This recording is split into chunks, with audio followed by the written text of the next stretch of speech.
Welcome to MITRE conferencing. You are now connected to your meeting. So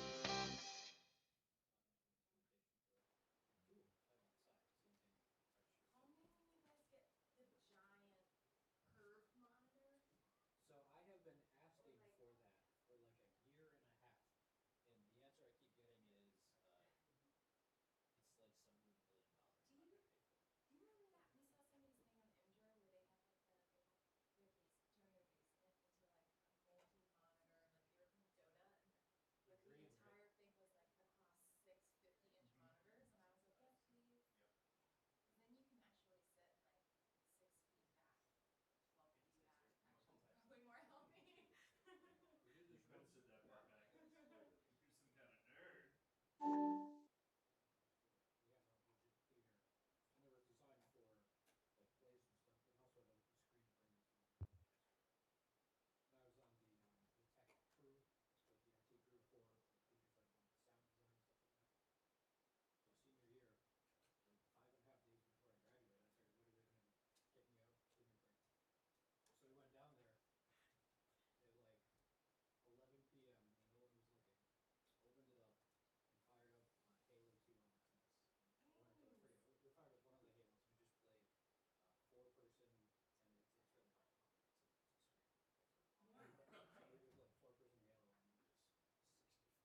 Testing. Am I live? Is this good enough? You guys hear okay in the back? Good.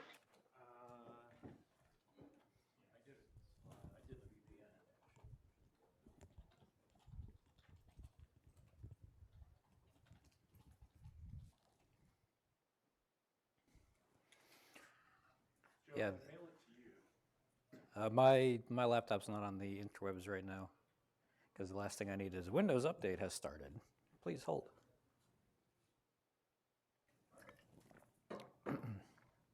I have a thumb drive. You can put it on if you want to do that.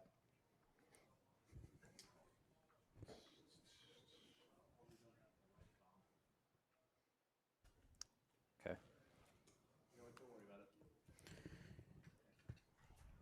This is a, well, let me turn this off.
Yeah, the only thing there is if you haven't attended the previous ones, it's not going to make a whole lot of sense unless I cover it. You seem to know a lot about stenography, Jeff. What is the basis of your knowledge?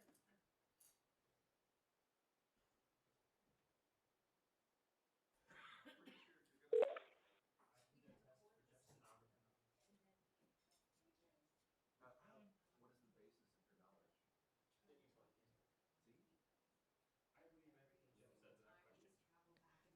Well, there you have it. All conference participants are now unmuted. If you're here for actual software engineering stuff, you're in for a rude awakening. Just everybody leaves. That's it.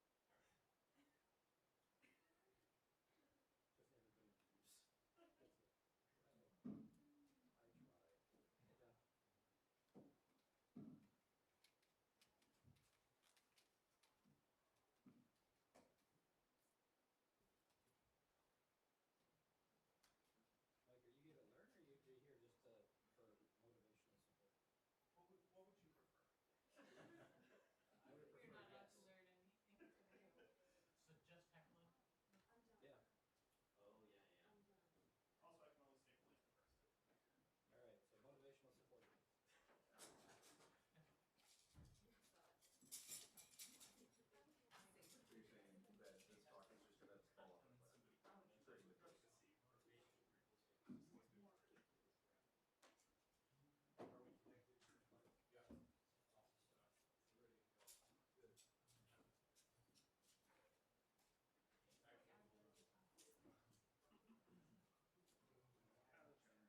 So I want to welcome everybody to the 131st, I believe it is, Innovation Seminar Series, formerly the IBB series.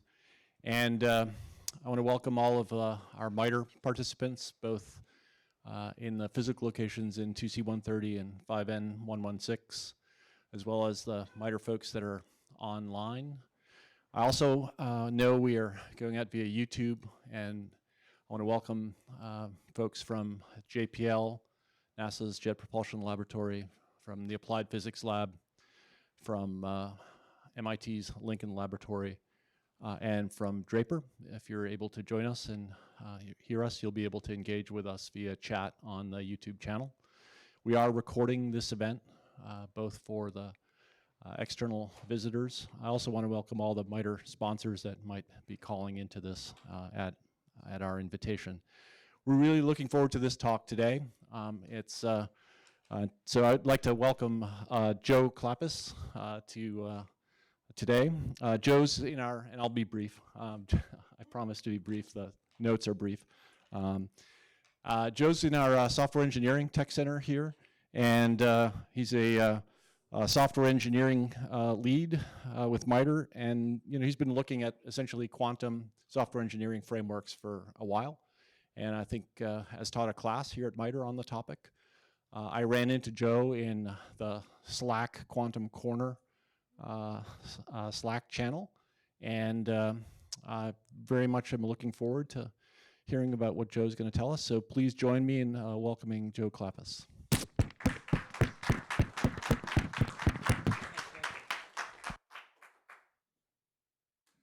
Okay, am I live? Is this working? Good, perfect. So hi everybody. I wanted to thank you for coming out and listening to me ramble about quantum software for an hour or so while you're eating things. This is a particular topic that I have a lot of passion about. I'm very excited about sharing it with you today. I'm going to try to keep it high level because we only have an hour, and that's definitely not long enough to get into the nuances and the nitty-gritty of quantum mechanics and things. But hopefully by the time that this is over, you have a bit more appreciation for what quantum computing is, if you haven't heard of it before, and what, as software engineers, our inevitable future looks like when this technology becomes a reality. So I already got introduced, but just to throw a couple of details out there, this is me in my natural habitat. This picture is from Sir David Attenborough. But basically, I live in the lab in 1E. I'm on the first floor E lab. That's the software lab there. And day in and day out, I basically code things. And I help figure out how to code things and do architectures and designs for coding things. So I'm a software engineer through and through. Software is definitely my passion. And that's kind of what I bring to the table from the quantum side. I've been with MITRE for about 9 years now, give or take. If you round up, it's about 9 years. And in my tenure here, I have explored a whole bunch of different domains, from exploring computer vision with GPUs and the Microsoft Kinect, all the way down to reverse engineering malware for security analysis. And somehow, through some quirky combination of hobbies and the Higgs boson, I have arrived at quantum computing. And this is kind of where I think I'm going to stay, because this is a very, very exciting and interesting field. It's just in, I would call this the Wild West days right now. So I get to sort of explore everything while it's still very new. So real quick, I mentioned we're going to keep this high level. I'm going to talk about, just in agenda perspective, what you're going to learn today, what we're going to talk about, and what we're not going to talk about. I'll give you the bottom line up front. So if you want to learn something that's in the not talking about slide, feel free to sign off right now. Apologies. What we're going to talk about very quickly are, what are these things? We're going to talk about why they are so awesome and why so many people have been so excited about them lately. If you've been paying attention to the news, I'm sure eventually you'll see an article or two that talks about Google or IBM's amazing new development in the quantum space and how it's going to completely destroy everything we know about security. We'll talk about that. We're going to talk a little bit about the use cases for these things. This is something that I have garnered through many conversations with SMEs, both internal and external. I've gone to several conferences where I've heard people talk about these things, so I feel like I have a pretty good handle on where the industry is with respect to what we can do with these and why we care and why it's become such a big deal lately. We're going to talk about, from a software side, how do you program for these things? What does programming even look like from a quantum computing perspective? What kind of things do you do in the day in and day out activities as a developer? I will show you some example code, and I will go through all of the tools that are out there. And then finally, if we have time for it at the end, I'm going to go into a little bit about what the future I think holds for this domain. Where we are today is mainly what we're going to cover, and where we will be tomorrow or 10 years or 50 years down the line or whatever, where I would like to be, and where I think people can contribute in this space is something we'll go over at the end. What we're not going to talk about are how they work, because that is an extremely complicated subject. There is, in fact, a 2-day class on the MITRE Institute that covers exactly this very thing, and I cannot compress 2 days into an hour. It just can't be done. So we're going to skip over the how they work. There's plenty of literature already out there if you're interested in that topic. How do we build them? From a physical hardware implementation perspective, how do these things work? We're not going to cover that either, mostly because I'm a software guy. I'm not a hardware guy. I leave the hard hardware problems to the hardware guys, right? And that's a hardware problem. I just want to deal with the software primarily. There are very many ways of building these things. There's a couple different candidate technologies for them, and all of them have their own quirks and features, essentially. So we're going to skip that one, but again, there's lots of literature out there if you are so interested. And then another thing is, I keep hearing about it'll be here in a year, it'll be here in 2 years, it'll be here in 10 years. What is the deal? Why is it taking so long? I'm not going to get into that either, because that gets into a lot of the mechanics of why these things are so hard to build. And again, that's a hardware problem. From a software perspective, we're not really that interested in that kind of stuff. Okay, so the big deal, starting off, is this. How many people, just to show of hands real quick in the room here, are familiar with this whole P versus NP problem? Most of you, okay. As a quick recap, these two bubbles here, the yellow, or I'm sorry, the red and the green, and then a little bit of the purple, kind of represents various algorithms, computing algorithms. The green bubble, that P problems, represents things today that we can calculate on the existing classical computers that we have that in essence can be calculated in a reasonable time frame, something that would be considered useful. It doesn't take too long for us and we get bored and move on and try something else. The NP bubble there, the red one, represents problems that we know are kind of intractable. No matter what we do, regular classical computers can't really run these properly. They require what's called exponential time, which means every bit you add to the problem takes twice as long to compute. So as you add more bits, it gets exponentially bigger, and eventually, once it becomes to a meaningful bit size, you can't really compute it anymore because the universe won't live long enough, that kind of thing. And then this nebulous little, oh, you can't really see it on the screen, but this bigger box right here, the NP problems, which is supposed to be purple, that is this sort of question mark. It's algorithms that we can do from this exponential perspective right now, but we haven't formally proven that there isn't a polynomial version of doing this. Maybe there's some really clever algorithm, a really clever way of doing this in tractable time and something that we would consider useful. We just haven't figured it out yet. And this is this whole like P equals NP question mark that a lot of people talk about in CS. So the reason quantum computing is awesome is because the little dashed line, the BQP, stands for bounded quantum polynomial. And those are things that we know quantum computers can do. We have algorithms for them, or we think we do. We just maybe haven't been able to fully try them yet. But essentially, it's a bigger bubble than P, which means problems that were previously intractable, that previously took longer than the age of the universe to run, now we can run them in a reasonable amount of time. The canonical example, if you've heard of Shor's algorithm before, is a way to break conventional cryptography, or some of it anyway. Takes a problem that would take like 13 trillion years and runs it in 10.5 seconds, which is a big deal. So this is why we care. There's some problems, not all of them. This is an important part I want to make. Not all of them, but some problems that are currently intractable to run that we can bring into the realm of reality. And that's why people are excited. So what can we do with that? These are the use cases that I have exhaustively sort of enumerated through my discussions with various SMEs. There may be more on here that I have left out, but these are kind of the main ones.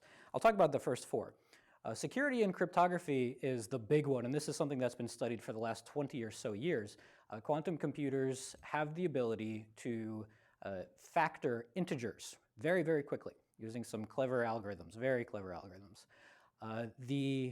The way in which this works, I'm going to kind of leave high level for now. If you want to, go read up on Shor's algorithm, S-H-O-R. There's a lovely Wikipedia article about that. But basically, they take asymmetric key cryptography, which is the kind of stuff that we use for HTTPS, like RSA or ECCDH, or anything we use on the web today, which relies on the problem of having a very big number, say, for example, 2048 bits, if you've heard of RSA 2048 before, and breaking it down into its individual factors. So some number times some other number equals this really big number. That's really hard to solve. We actually can't do it with classical computers today. It takes too long. It's an exponential problem. But quantum computers can do it very, very quickly. And so as soon as you have one of these things, you can break most of the cryptography we use for web traffic, and all of your bank information now belongs to me and things like that. So people are very excited. From an AI and machine learning perspective, I actually was at a conference 2 weeks ago in Boston, and I heard Volkswagen, of all people, talk about this.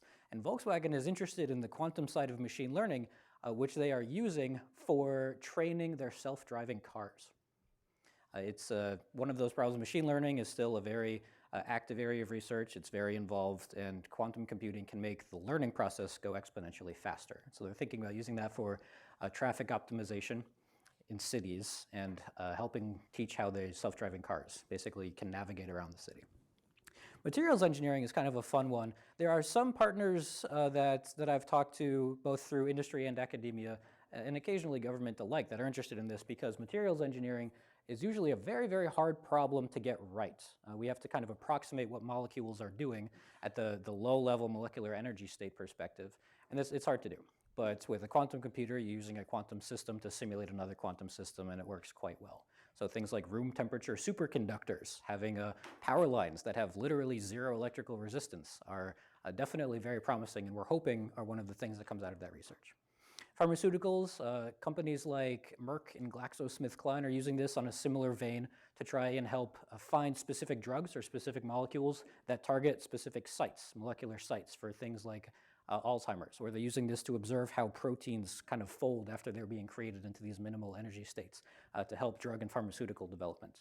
And the rest of these guys kind of all belong to this sort of optimization space as well, and there's a lot of stuff there. So there's just some legitimate use cases. It's not just a bunch of nerds hanging out in the lab.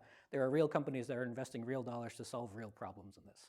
Again, we're going to gloss over it because it's way too complicated to get into. Just the fact that these are real people that are investigating these things is important, I think.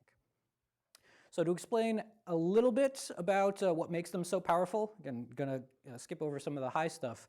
I want to introduce you to the concept of a classical bit, which I hope everybody here is familiar with, since this is a software talk. So what I have here is a register or an array of 3 classical bits. And the thing you need to know about classical bits is they can be 0 or they can be 1, but they are constrained to those 2 possibilities. So here, this is the big endian encoding for the number 3, where the number all the way on the left there, that's 0, that represents the number 4. The one in the middle represents the number 2, and the one on the right represents the number 1. Big endian, biggest number comes first. 2 plus 1 is 3, so this is the number 3. Here's another version. This is the number 5. 4 plus 1 is 5. Right? This is how binary works. At under the hood, this is what your computer is doing. It's basically calculating a whole bunch of zeros and ones, which turn into binary representations of integers. Here's a number for 6. 4 plus 2 is 6. Same idea. Everybody comfortable and familiar with that? I would hope. Yeah? Getting a lot of head nods. Okay. So the important thing to note is if you have n bits, you can represent any number from 0 to 2 to the n minus 1. So in this case, I've got 3 bits. 2 to the 3 is 8. Minus 1 is 7. So I can represent any number from 0 to 7 with this. This bullet is the one that kind of breaks people. It can represent one value at a time, because that is basically how the universe works, right? If you've got some data, that data represents some value, whether it's an array of bits that represent an integer or an array of bits that represent a string or something like that. It represents one thing and only one thing. And it's pretty reliable. So if we write something to a hard drive, when we read it 20 years later, we always know what the result is going to be. It's always going to be this sort of steady state no matter what happens. If we put something in, we know what we're going to get out. Let me introduce you to the wonderful world of quantum bits, which we call qubits. This is what they look like. From a software perspective, what you need to know about a qubit, without getting into the theory, is a qubit, as opposed to a single bit, which is 0 or 1, a qubit is an array of 2 elements, both of which are real numbers, and can be anything from 0 to 1, caveated with the first element up here, when it's squared and added to that second element squared, those 2 numbers have to equal 1. But they can be anything in between, so we are kind of unconstrained. What this represents, what this weird 2 element array represents, is the top element is how much zeroness is in our system. And the second element represents how much oneness is in our system.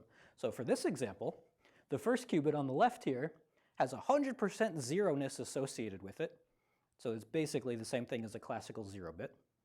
The second one has 100% oneness associated with it, so it's basically a classical 1, and the same goes for the third. So this is basically a quantum representation of the number 3, just like you saw before in big endian notation. What happens if we change it so it's not 100%? What if it's 50%, like this? The first qubit here is 50% 0 and 50% 1. It has both properties of both of these states at the same time. So don't think of it like a single thing. Think of it like an aggregate, a group, a two-element array, where both of these numbers represent different things, but they represent them independently, sort of. So in this case, the first qubit is 50% 0 and 50% 1. Now, if it was 0, I would have zeros across the board, which would be the number 0. If it was 1, it would be a 4 plus nothing, so that would be the number 4. So in this case where it's both, this represents the number 0 and 4 at the same time. This is called a superposition, if you've heard of that term thrown around before. That's what you're looking at. Let's try another one. How about if we put all of them in a uniform superposition, so all of them are half and half? Basically what this means is you have 50% zeros and ones across the board, so really this represents all of the possible elements at the same time. I've got 3 qubits representing 8 numbers, and this is where the exponential power of quantum computing comes into play. This weird superposition thing, the fact that qubits can be 0 and 1 simultaneously. So again, they can represent any number from 0 to 7. I can't represent the number 14 with 3 qubits, not in binary, it doesn't work that way. However, I can represent all of them, or some combination thereof. I can pick and choose which ones I want to have in that register. The weird thing about this, and the thing that sort of foils most people when they start building quantum algorithms, is this notion that when a qubit is in one of these superpositions, like this guy on the left here, we can't actually tell what that superposition is. Just by looking at a qubit, we can't figure out it's half and half, or 3/4 and 1/4, or any fraction combination thereof. We can't see that. When we look at a qubit, 100% of the time, it's always a 0 or a 1, every time we look at it, which is really annoying. Which one it is ends up being a function of these two numbers. So the first number squared, that's your probability of measuring the 0 state. And the second number squared is your probability of measuring the 1 state. So even if this number right here was like 99 over square root of 100, and this number was 1 over square root of 100 or something crazy like that, there's still a minute chance that you could measure a 1. It's really annoying. So if you want to figure out what that distribution is, you basically have to do the calculation over and over and over and measure it lots and lots of times and try to build up some sort of statistical correlation. Or you have to be really clever about what you get out of here so that what you are trying to measure ends up being a 0 or a 1 100% of the time. And that's what a lot of quantum algorithms end up doing, is some very clever stuff to make the end result something that's kind of like a known state and tells you what you want to know. Okay, that's enough about theory. That is as far as the theory is going to go in here. Now we're just going to focus on the software stuff. There are 3 types of quantum computers out there. The first one is called a quantum annealer. If you've heard of this company, D-Wave, they've been doing this stuff for like 10 years. They are sort of the pioneers of this space. I would say they're the first ones to kind of commercialize the technology, but they build a system called a quantum annealer. And a quantum annealer is a machine that's very, very good at a specific type of problem. It's good at optimization problems. So anything you can phrase as sort of a mathematical optimization, trying to take some variable out of lots of them and minimizing that number, or maximizing depending on what you're trying to do, they are good for that, and that's about it. So it really involves getting really creative and trying to formulate your problem in the mathematical framework of an optimization problem, which some problems just can't do. It just can't be done. It's too hard. The second type is the one that I personally play with all the time, or play with in the sense that I play with a simulator, but it's the same idea. This is called the universal gate machine. And this is essentially your quantum CPU. This is a general purpose device that can act as kind of like a Turing machine. It can calculate anything you want and applies to any algorithm all over the place. So most of the big researchers like IBM, Google is doing one of these, Microsoft is doing things. They're all looking at universal quantum computers. And then there's a third type called a continuous variable machine. And I will admit, this thing is way over my head as a software engineer. I tried taking a look at some of the details for this guy and could not, the math is just way beyond me, could not understand it.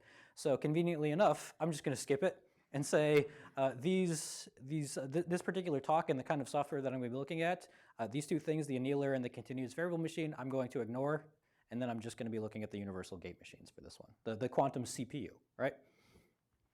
Okay, to give a brief sort of capture of what MITRE has been doing in the space, I want to talk about QIS. And QIS is an acronym that stands for Quantum Information Sciences. So this is sort of quantum processing or quantum devices at large, and it's largely accepted in the industry that it is broken down into these three categories. Quantum sensing refers to physical devices that act as sensors, so things like the little fine tips on electron microscopes, for example, or atomic clocks, anything that can be used to sort of detect and sense the environment that it's in. Quantum communications is sort of a different thing that uses quantum particles to transmit information from point A to point B. There's a lot of protocol engineering that goes into that looks at how to do so securely. And by securely, I don't mean securely because we don't have the computing power to break it. It's secure according to the laws of nature and the laws of physics. If you build a channel reliably like this, you cannot hack it. It's kind of cool. And then there's quantum computing, which is abusing quantum mechanics, essentially, or particles that behave according to the laws of quantum mechanics to perform useful computation. And that's what we're looking at today. Across the entire domain, MITRE'S actually been playing around with this stuff for like 20 years. We have a long and storied history in the QIS world in general. However, quantum software, from a software engineering perspective, is really, really new. And I'm going to get more into this later as we go. This thing basically came out and kind of started in 2017. So it's about 2 years old now, and 2.5 years old, give or take, depending on when you look at it. But that's, like I said before, we're in the Wild West, right? This is still very, very much immature, very active development kind of stuff going on. There's a lot of floating and competing standards that are trying to beat each other up until one emerges victorious. We'll see if we get there. Okay, now we get to the fun stuff. What do I do here, right? Aside from some of the background theory and stuff, what does my daily job look like as a quantum software engineer? This is an example of what you see when you read the academic literature. When somebody says, I have created a new quantum algorithm that can cure cancer, voila, this is what you will see. You see things in rigorous formal mathematical proofs. We call this the formulaic notation for it. It's very high level from a development perspective, right? There's a lot of theory, there's a lot of verbiage. A lot of times the authors will cut corners or assume you know what they're talking about when you really don't, or they will obfuscate things, which can be kind of annoying. My job starts here. The first thing I do is take it and translate it into this. This is called a quantum circuit diagram. And if we have any electrical engineers in the room that are familiar with electrical circuit diagrams that have a bunch of wires and a bunch of gates and stuff, that's exactly what you're looking at here. Each of these horizontal lines represents a single qubit as it progresses through the program, through the machine. And all of these boxes here, these are quantum gates, quantum logic gates, just like you would have classical logic gates like AND, NOT, and XOR and things. And then these bigger functions like Oracle, FX, and stuff, those are just black box functions, essentially, that do something else. And you can dive into those, and they have their own circuit diagrams as well. But this is basically a visual representation of a quantum program. So my work starts by creating one of these. Now, occasionally, the authors of papers are kind enough to provide one of these, which makes my life a lot easier, but not always. So being able to go from the formulaic notation to this notation is a very useful skill to have. Really, the interesting part of my work is taking this and turning it into this. This is quantum code. This is actual code that you can run on a machine today and what it will look like. So this is made with an IDE called Visual Studio. I'm a proponent of the dark theme. Apologies for anyone that likes the light theme. This is written in a language called Q#, which is Microsoft's version of a quantum-specific language. So some constructs will look familiar, some will look fairly alien. You have comments, much in the same way you have C-style comments. You've got brackets. You've got variables being assigned. You've got a for loop down here. So some of it should feel comfortable, but a lot of it's going to look a little weird. Like, what's an H and why is it blue? And stuff like that. We'll get into that, don't worry. But this is basically my job.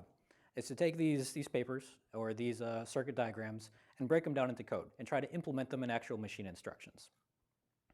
So to explain what that process involves and where we are in the quantum computing landscape, I'm going to take a quick look at some classic logical gates if you haven't played with these before. We're getting way down in the weeds now. We're looking at like the transistors on the CPU, that kind of a thing.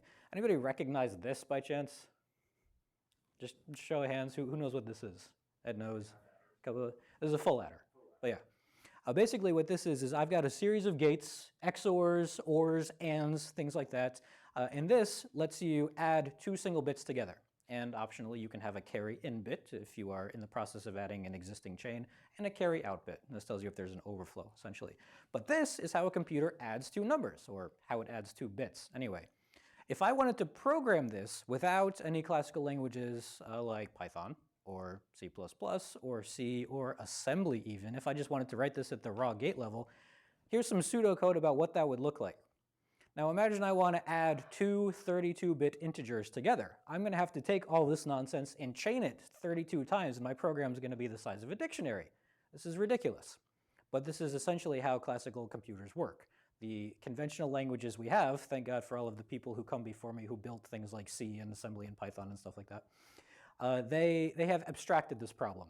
So I mean, assembly gives you an add instruction, which takes care of adding these things on the physical hardware.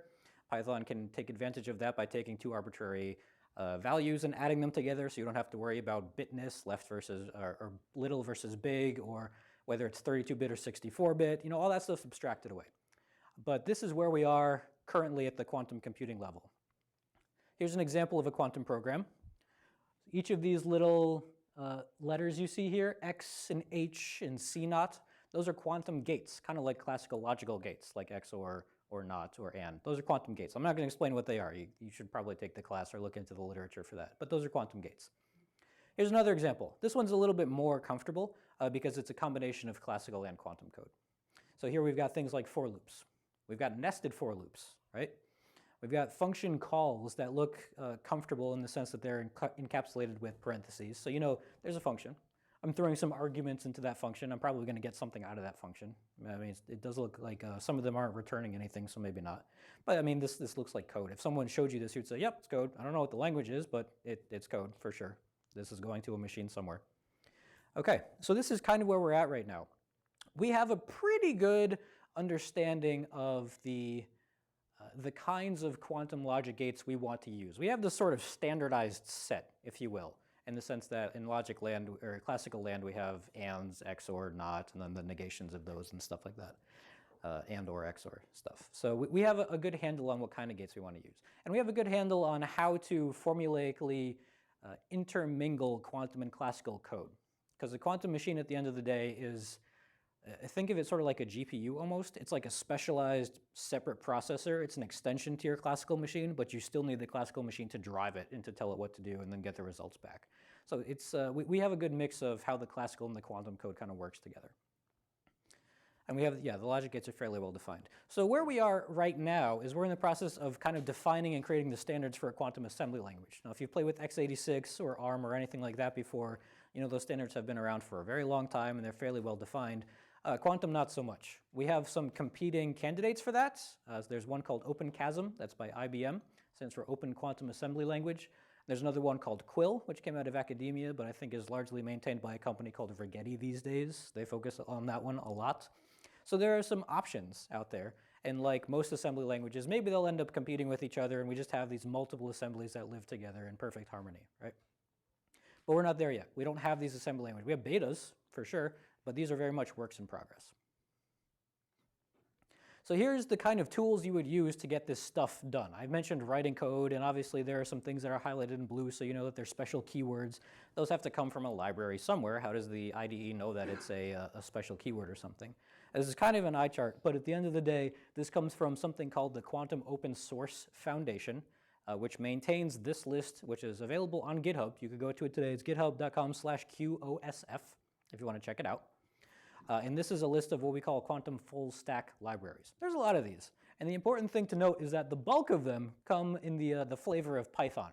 Now, a lot of the quantum stuff came out of scientific computing, and Python is real big in scientific computing, so it makes perfect sense that, of course, you would have the frameworks adapted to that. Microsoft did something a little different at the very bottom. They invented their own language called Q#, which is based on F# and interacts with C#. You know, they got a thing going. But that is a quantum-specific language. It's the first of its kind, I think, that really encapsulates the sort of intricacies and nuances of quantum mechanics and brings them to you from a language construct perspective, which makes it really easy to do certain things that only exist in the quantum world. So as far as full stack frameworks goes, what that means is there are 3 parts of a full stack framework. The first thing is it has to have some libraries or some programming language or something that lets you write actual code. And hopefully, if it's a good framework worth its salt, it will have integration with some existing IDE that we all know and love. Again, my personal favorite is Visual Studio. Use that one all the time. Everything here has full support for Visual Studio, especially Q# since Microsoft built both tools. you need to take that high-level code and you need to make it something that a quantum machine can ingest. So the second component is a compiler. And again, this is kind of an eye chart. You don't have to read this, but what you're looking at here are a bunch of gates, basically individual gate instructions. And this is quantum code. This is the open chasm standard. So this is what assembly would look like in the quantum world. So I take my high-level code and I compile it down to this, and then this gets shipped off to the backend. And the backend can be an actual quantum computer, if you have one, or if you have access to IBM's publicly available cloud, the Q Experience or Rigetti's Experience or whatever. There are some that are out there. But most importantly, it needs to come with something that you can run locally if you don't have access to one of these multi-billion-dollar pieces of infrastructure. So that comes with a simulator. And the simulators are generally things you can run on your laptop or whatever your development machine has to be. There's nothing special about it. They are limited in the sense that what's called a full state vector simulator, a thing that actually acts as a quantum computer would, is exponential in the number of bits. So for example, if I wanted to simulate 20 qubits, I would need 2 to the power 20 classical bits to do that, which is like 1,048,000 and something and some change. This is a big number. So every qubit you add doubles the RAM requirements, and eventually you just run out of memory. But all three things are kind of key to a quantum software framework. So what I have been doing this year, besides the other stuff, is taking a look at that laundry list of offerings from the various vendors and comparing each of them and doing a formal analysis of alternatives and a formal trade study and kind of gauging what the strengths and the weaknesses are, what the pros and the cons are, and things like that. I come up with a whole bunch of different criteria. I list it here, but there's too many words. You don't have to read it. But basically, what this tries to capture is what is the development experience like as a daily driver? As someone who's going to sit down from 9 to 5 and write some code, what is my experience going to be like? What are the features that I like? What are the heartaches? What are the things that I wish could be done better? How is the documentation? Is there an API reference for this stuff? What's the ID integration look like? All of that. I look at maturity and activity from a perspective of how strong is the library for this framework is kind of the best way I can put it. Every framework comes with a standard library of utility functions. What does that look like from a development perspective? Is there a function for adding 2 qubit arrays together? Or do I have to write that myself like you saw that mess of original classical logic? Is there a function for reversing a register, an array of qubits? Or do I have to write that myself? Things like that. The algorithms that are pretty widely publicized and popularized and stuff, are those in there already, or do I have to write those too? That sort of thing. Flexibility, modularity looks at the kind of use cases and quantum mechanical behaviors that these frameworks support. Spoiler alert, not all frameworks support all possible use cases. Some of them are designed specifically for one use case and nothing else. And then some additional criteria which looks at objective measurements like how fast is the simulator for a given circuit compared to everybody else. So maybe I can make a recommendation for if you're just interested in simulating a circuit to see what you get out of it, which one would you pick? Something like that. So to do that analysis, this took an entire year. I started in January, I ended in August, and I produced a 107-page MTR that goes into full detail about each of these frameworks and the results and stuff. It's eventually going to make its way through PRS and I can show stuff, but internal to MITRE, I think I can pass it around if anyone's interested. There's a nice executive summary at the top for people that don't care about the details. Anyway, how I did this was I took a look, I kind of surveyed the landscape and found a bunch of representative quantum algorithms that are well-known, well-studied, and I could implement reliably in each of these frameworks. So that whole process of going from the literature down into the circuit diagram, down into the code, I did that for all of these frameworks, for all of these algorithms. And that gave me a very good idea of the strengths and the weaknesses of each of them and what I would like to see improved in things. Part of this process, I found a couple of bugs in the various algorithms, and I actually submitted pull requests back to the vendors since everything's open sourced on GitHub, fixing their stuff, and got shout outs in the comments. Yay, open source. Love it. Okay, so it's all, my stuff as well is all open sourced. It's all on GitHub. Go to github.com/me/jclapis, and then QSFE, that's Quantum Software Framework Evaluation, and you can take a look at all the cool stuff that I've been up to. I'm not going to go into the details of the strengths and weaknesses of each of the frameworks because there is a lot of context surrounding quantum development that I haven't given you yet, and it wouldn't make a whole lot of sense. But I will relay some of the high-level lessons learned and the overview stuff that I got about the domain as a whole, and stuff like that. So first things first, lesson number 1 is there are 2 styles of framework. One of them is more amenable to traditional software development. One of them is much more in line with hardware development. The first style that we'll talk about, for example, here I've got some code and I've got a simulator. You don't have to read what the code says, but you just need to know that it's a bunch of lines of stuff. So this style will take an instruction, one instruction, and pass it down to the simulator. And the simulator will do what it does best and pretend to be a quantum computer and evaluate and calculate the results. And then it will pass those results back to your code. Using those results, it will then move on to the next line, the next instruction, and pass that down to the simulator, which calculates and so on and so forth. I think you can see where I'm going with this. It is essentially a line by line, kind of like an interpreted style language almost, something along those lines. And what this is awesome when it comes to doing development and design for algorithms, specifically debugging algorithms, testing to see if your implementation of a white paper is correct or if you made a mistake somewhere, because it lets you do things like setting breakpoints, where you can inspect the entire state of the machine at each instruction and see how that instruction changes things. As conventional software engineers, this is what we do on a daily basis, right? If you didn't have breakpoints, you're relegated to looking at print statements, which involve measuring things, and you can't measure things in the quantum land, so you don't get print statements. So this kind of framework is amazing when it comes to software development and algorithm development and debugging and stuff. However, caveat, this does not work with hardware. The reasons that this does not work with hardware are manyfold, but long story short, a quantum program executing on a real quantum computer, even if it's a complicated program, will basically run so fast that it happens between the individual ticks of the CPU on the classical computer. So it doesn't have time to sit around and wait for new instructions to come by. It just can't do that. So in order to run on actual hardware, these kinds of frameworks fall back to the second method.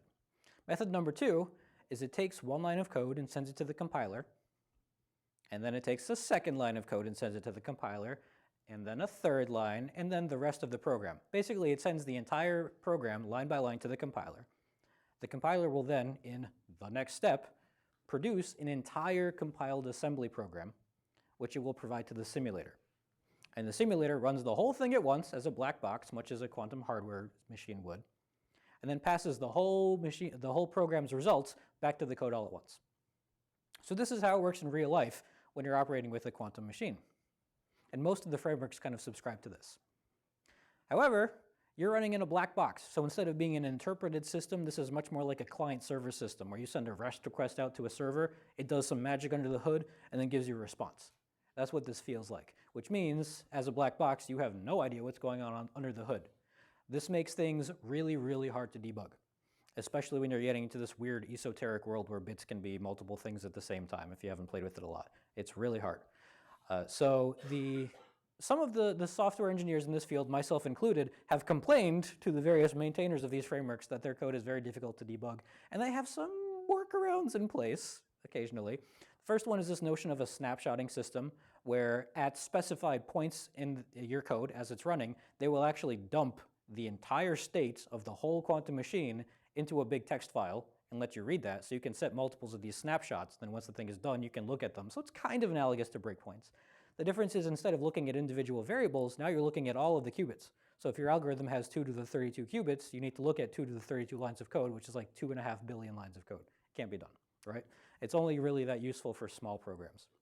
And the second thing, which is actually quite useful, is being able to take a program and kind of go backwards and create a circuit diagram from that program, which is helpful as a visual aid because it lets you easily sort of inspect what your circuit is doing. And if you missed a gate somewhere, it's much easier to understand that by looking at the picture than it is by looking at the code sometimes, because the code can be tens of thousands of lines long. So we're starting to get to the sort of blend of the two where they provide all of this capability within these various frameworks. But right now, there are still these very two discrete styles. Anyway, the second lesson I wanted to talk about is portability. And this is important. All of the frameworks that I've looked at so far, and there were 6 of them, 2 of them didn't count because they were for the other types of machines.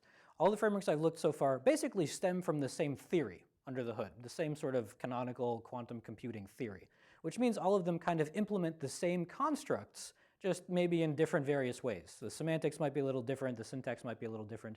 But here's an example of something that I showed before. This is Q#, what this looks like. And what I want to highlight here is there are 4 things that matter. There's a C0 at the top, one of these quantum C0 gates. Then there's an H gate. And then there are 2 measurements. So this is Q#. This is the same function in Forest, which is one of those Python frameworks. This is made by a company called Rigetti. And again, you see there's a C naught up top, followed by an H, followed by 2 measurements. Now, again, the syntax and the semantics look a little different, but fundamentally this is the same thing. Let's do another one. This is Qiskit. This is IBM's framework, which is one of the most popular. IBM does things a little differently. They call theirs CX instead of C naught, but it means the same thing. It's the same gate, followed by an H, followed by 2 measurements. And there's just a little bit of like setup and overhead at the top. How about one more? How about Circ? This is Google's framework. Why not? Again, these are all Python based, obviously, right? But you see the same sort of thing here. You see a C naught, followed by an H, followed by 2 measurements. So the portability between these frameworks is pretty high. Basically, if you understand the fundamental theory behind them, how quantum mechanics works and things like that, this is pretty easy to pick up. You can kind of jump between framework and framework as you see fit. And it's really just about learning the semantics of how they implement those concepts, as opposed to having to learn an entirely new framework. So the first time I wrote those algorithms in Q#, it took me about a month. For the rest of them, it took 2.5 days, because I just had to learn how does okay, what's the CNOT gate for this framework look like? How do I build a circuit, right? How do I measure things? And then it's just translating back and forth between those. But largely the contents of the individual algorithm is the same. So there's not really as much of a worry about like vendor lock-in in this, like you have to pick one and you're stuck with it for forever. It's really easy to pick up all of them at the same time. You can put yourself in a superposition of frameworks if you so choose. The third lesson I want to highlight is the speed of the industry. Now I mentioned early on that this was kind of like the Wild West, and the fact that this started in 2017 and things are moving real fast. Let me be perfectly clear about the moving real fast aspect. So this is something that I built as part of my MTR, this chart here, this is based on publicly available knowledge. I'm just looking at the release history of all these frameworks, and I just put it into a nice chart.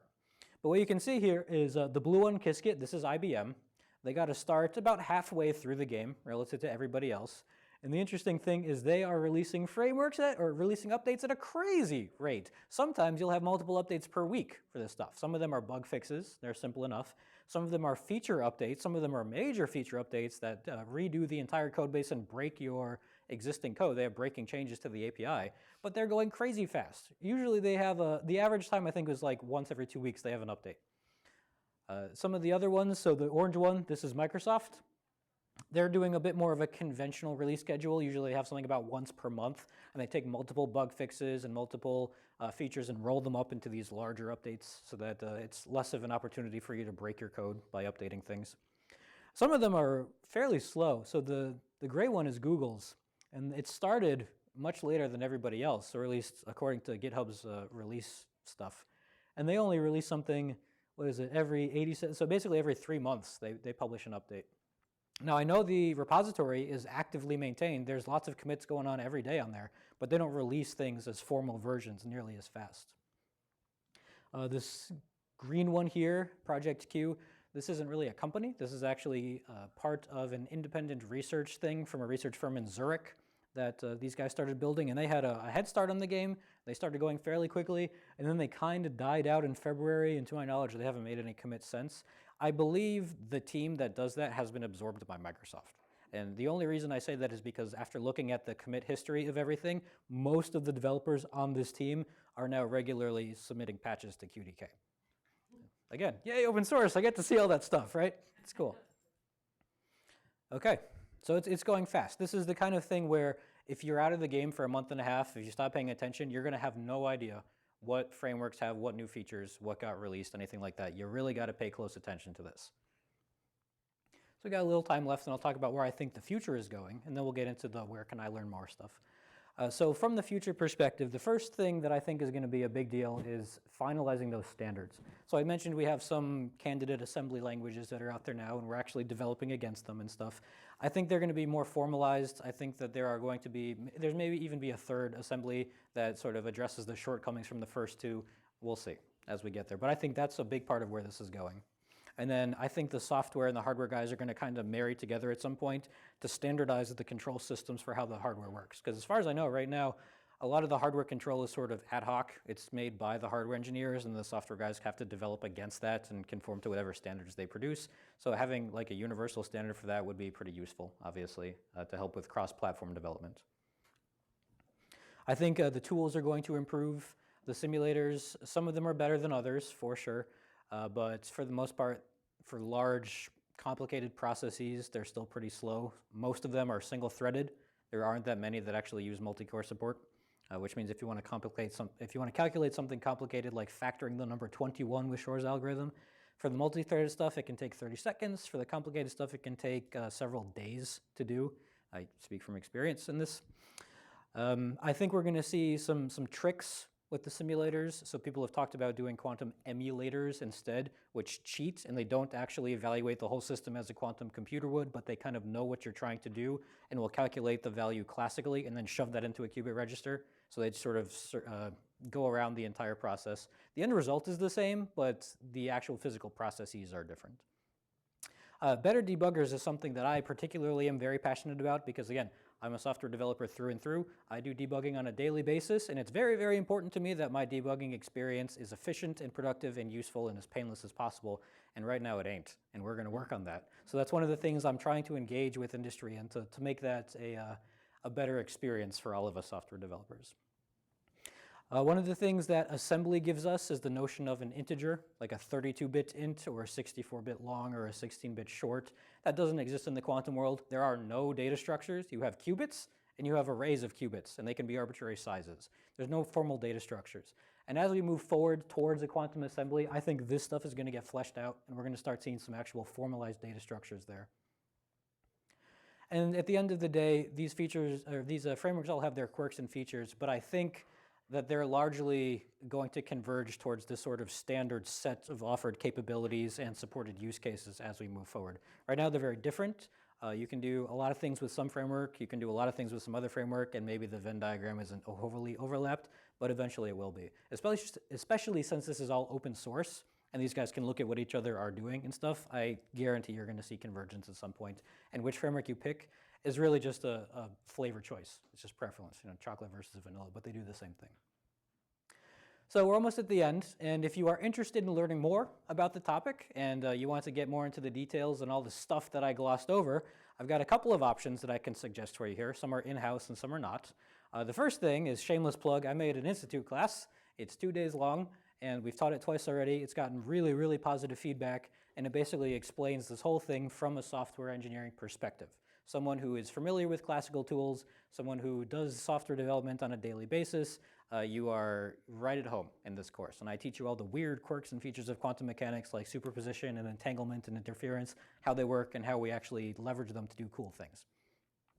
If you can't take that for whatever reason, if you want to take that, I should say, please email me so I know who's interested, and email the MITRE Institute guys so they know who's interested, and we'll try to put something on the books sometime soon, maybe like November or whatever, hopefully. It depends on what their schedule looks like at the Institute. But let them know you're interested, and we'll see what we can do.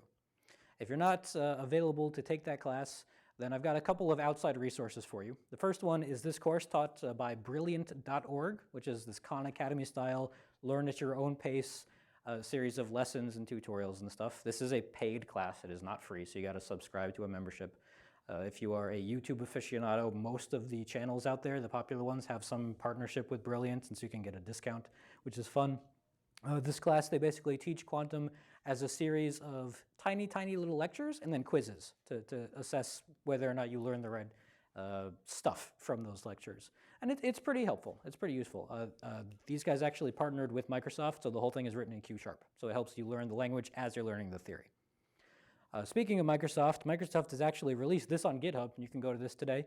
It's a repository called the Quantum Katas, and it is a very comprehensive series of self-exploration lessons that teach you the theory and teach you how to apply it and teach you Q# at the same time. So the way that this is actually implemented, and credit to these guys because a lot of their stuff inspired the class that I made, this is all written for each algorithm you want to look at or each concept. It's a series of unit tests in the actual unit testing frameworks that you know and love today. Hopefully you do. If you're not unit testing your stuff, then shame on you. But these are all actually implemented as unit tests, and they are incomplete. And your job is to fill in the unit test, fill in the blanks basically, so that it actually runs properly and succeeds. And that's a really cool sort of set of hands-on activities. And the last thing that I want to talk about, this is really recent, this only came out in the last couple of weeks. IBM published an open source textbook for quantum stuff that uses Qiskit, their framework, to teach it. And this really goes down into some of the theory. This hits a lot of the math hard, so it really gives you a firm understanding of what's going on under the hood. I would definitely suggest taking a look at this. If nothing else, if you look at these two together, the quantum katas and the textbook, it shows you how to program in Q#, how to program in Python or in Qiskit, and how similar those things can be. So it really gives you a feel for how easy it is to jump from framework to framework as long as you understand the underlying theory behind them. So those are definitely some resources I would suggest taking a look at. And that's about it. I got 10 minutes left for questions, so fire away. Go ahead, John. So, what's the learning curve at this, and how do you think that will? Sorry? Turn the mic on so the Skype guys can hear you. Yeah, I'd like to know what the learning curve, what your thoughts are on the learning curve and how you might think, how you think that will impact adoption. The learning curve for the theory is very high. When I was first doing this without any help, it took me about 2.5 months to get to a point where I could start implementing algorithms. I didn't necessarily know what they did, but I could take a circuit diagram and I could turn it into code and I could kind of know what's going on under the hood. 2.5 months. Based on that experience, that was one of the motivating factors for why I made the class in the first place, because I'm sitting there thinking, software guys, this is not written for software guys. This is written for PhDs and stuff. This is for people who have a background in the math, which I am not one. People like me that are really good at software but don't necessarily know the theory are going to have a hard time with this, and so that's why I made the class. So it depends on what you use to teach yourself. If you use the traditional tools like I showed here, you can expect to use a couple of months or so. If you take the Institute class, I can fast track you, and then it's still going to take a month or so, but you'll at least have a much better appreciation for the fundamentals. I don't think it's going to mess with adoption. I would say the biggest thing I heard at the quantum conference that I went to across industry, so the auto industry, the bank industry, the healthcare industry, everybody said there is no workforce that exists for this today. There is a severe lackage of workforce, and the people who do know how this works are hunted to extinction by all the startups that are popping up.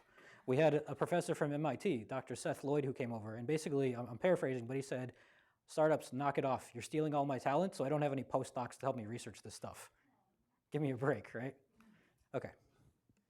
Yeah, I'm curious, how do you pick the papers that you're turning into programs and why and yeah.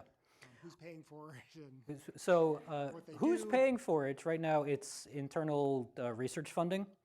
How do I pick the papers? I consult with experts who are way smarter than me on the theory. We have people at MITRE who have been doing this for the last 20 plus years, very well versed in this. They wrote some of the papers. And I consult with those guys to say what's interesting out there, what's relevant, what's not, what should I be paying attention to. It's largely driven by the use cases that I have seen so far, based on the kinds of reports, people saying we can use quantum computers to solve X, which would have Y ramifications and things like that. If I think those are relevant to our work and the public interest and stuff like that, that's the kind of paper that I'll pick up. There's a lot of them. It's really hard to filter through and stuff. And part of the work that I'm doing this year is sort of looking through all of those different offerings and figuring out which ones are relevant. I'm trying to build sort of a quantum knowledge base, if you will, which attaches each of those papers to maybe reference implementations that we've written with detailed explanations of how it works, why it works, and when you would find this applicable for what various industry. But that's definitely something I need help with, is the sort of culling of the papers, if you will, and finding the diamonds in the rough. I'll take all the help I can get if there's any volunteers. No? Okay. Oh. Jeff, you're right. Yeah. Anything else?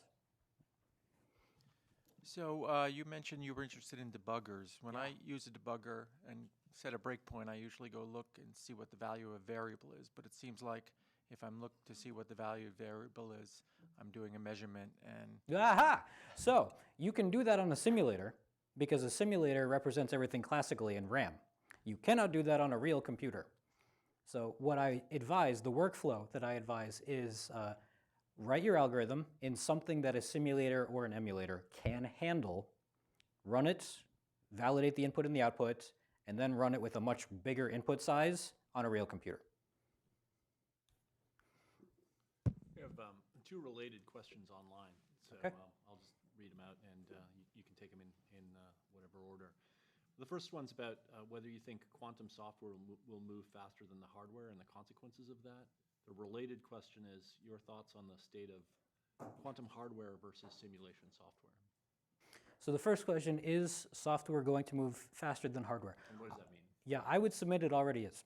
Software is not constrained to the kinds of problems that hardware is constrained to. So things like physical engineering challenges, dealing with individual atoms, looking at individual photons, quantum noise and decoherence, a lot of these things that make it a challenge, we don't have to deal with that in the software. We're pure theory, man. We're just hanging out at the notional bit level, essentially. So I would argue it already is moving faster, just based on the release history alone. Yeah.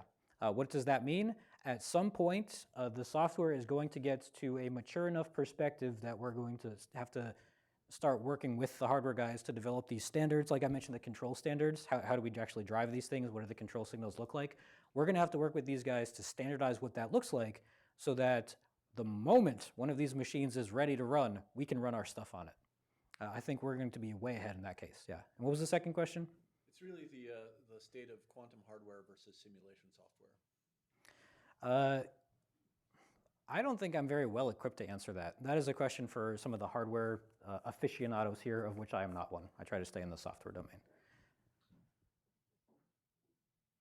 So maybe you can answer, how many qubits do you think we could simulate on like one of our computers, one of our laptops? Most of the frameworks limited to 32. Depends on how much RAM you have, but most of them have a hard stop at 32 to 34. There is a company out of Vancouver that was at this conference I was looking at called Black Brain Systems, and they purport to have an Azure-based simulator that can run 128 using a combination of simulation and emulation techniques. And we're trying to get a partnership with them, but it's complicated. So we're working on it. As soon as something happens, I'm going to inform the Quantum Corner channel, that Slack channel. I encourage all of you guys who are interested, go join Quantum Corner. It's a way to like advertise all the cool stuff. And as soon as something happens on that front, I'll let you know. But right now, my understanding is laptop simulators are restricted to somewhere around 32, and there are cloud simulators that are close to 40, but that's all you get. Let's see. What would be your take on the level of complexity of problem that's addressable by the current state of quantum computers, in the quantum gate computers, so in the handfuls or dozens of qubits? We can factor the number 15. All right. We know it's 3 times 5. We've proved that a couple of times. Okay. That's about it.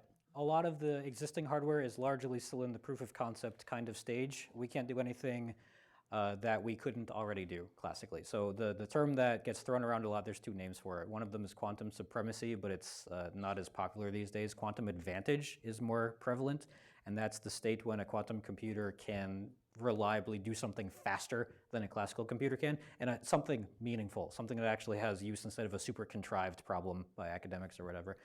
The general consensus is that point is about 10 to 15 years away, given the current state of hardware. And you may think this is a bad thing, but a lot of the people I've talked to consider this to be a good thing. Interestingly enough, it gives us time to prepare. The ramifications of this kind of hardware are so profound in the sorts of use cases and capabilities they provide, and some of these industries move so incredibly slowly because of this sort of monolithic infrastructure that they need all the time they can to prepare. So when I was at this conference in Boston, one of the banks came up and talked about the fact that it took them 3 years to move from AES 128 to AES 256. Same algorithm, we're just doubling the key size. But because the infrastructure existing was so hard-coded to deal with that, just doubling the key size of an existing algorithm took them 3 years. What is quantum going to do to those guys? That's basically what they're looking at right now. But hardware as it exists today is trivial. It can solve trivial problems, that's about it. And again, this is for universal computers. Annealers can do some more interesting things, but I don't want to talk about those today. Sure. Hi, I thought your analogy to a GPU was actually really interesting, and I was wondering if you see quantum processors doing a similar thing to GPUs in the next 20 or 25 years, becoming a modular thing that you can just add to a computer to do a specific thing. 20 to 25 years, probably not. Most of these systems require a lot of very bulky and expensive control hardware. So for example, a lot of these things called dilution refrigerators come into play, which take things down to 1/billionth of a Kelvin or whatever. And they're the size of like this room. They're really big and bulky. I don't think you're gonna see like coprocessors inside of an ATX case anytime soon or anything like that. I think what you're gonna see are big data centers and warehouses dedicated to this thing and then giving you cloud access to it. So, go ahead. Yeah, yeah. So you talked about how a lot of quantum programming right now is really programming the gates and programming the circuitry. Are there any attempts right now to kind of bring that up to a higher level of programming where you're not programming gates? So my understanding is this has only been going on for 2 years. They really wanted to make sure they got that gate level down right first, since that's the fundamentals. Now that we have that, we're starting to explore some of that stuff. So OpenChasm and Quill, the assembly languages, are starting to tackle that higher level stuff, but it's not all the way there yet. I know Microsoft in particular is really interested in quantum data types and data sets and what comes next and trying to build a full-on assembly level to the extent that we have x86 or whatever. So that's in the near future. Stay tuned. Hopefully we get to work on some of that stuff. So we've come to the end of the clock, so to speak. We have a number of questions online, and I guess what I'd suggest is I'll send them MITRE questions online. I'll send them to you, and maybe you can answer them in Quantum Corner or something like that. Yeah, or email or whatever. I'm happy to do that. Awesome, awesome. So please join me in thanking Joe. This has really been a great talk. And we do have a... Yeah. Oh, I got a thing. Yeah. We do have a small token, a really small paper token of our appreciation. Sure. So thank you very much. This was a fantastic talk. Really Thanks, man. appreciated it. I hope you guys enjoyed. And we'll just stand here until Yep. we get a good photo. Just smile and nod, man. Thank you very much. Thank you, Joe. That's great. All right. Join my Slack channel. There you go. Oh, I should have mentioned, we also do have a survey. If you fast jump ISS, you'll find the How you doing, man? you'll find the URL Hi, for Rich. that. We'd Hi. appreciate Nice to meet you. anybody that attended in person filling that out, or people online as well. Thank you all for coming.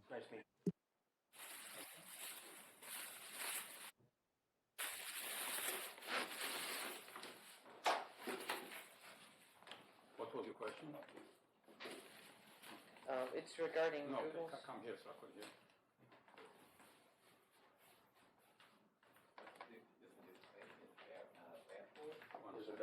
I've already typed it in. What? I've typed it in Quantum Corner. You typed in Yeah, and send it to me or to whom? to him. To him, okay, Yeah. that's good. All right, thank you.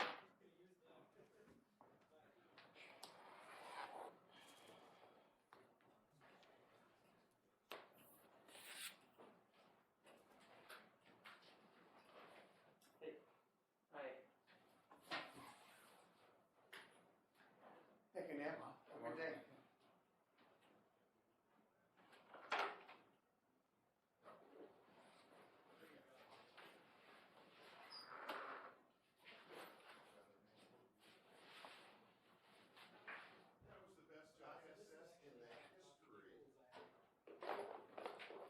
Thank you for having a question. I'm sorry that Yeah, it's something wrong. They shut the microphone and I activated the microphones, but somehow probably they still had it shut. Yeah, that's all right. I know he'll respond on Slack at least on Quantum Corner. Yeah. Okay. Well, thank you very much. Well, thank you. You're welcome.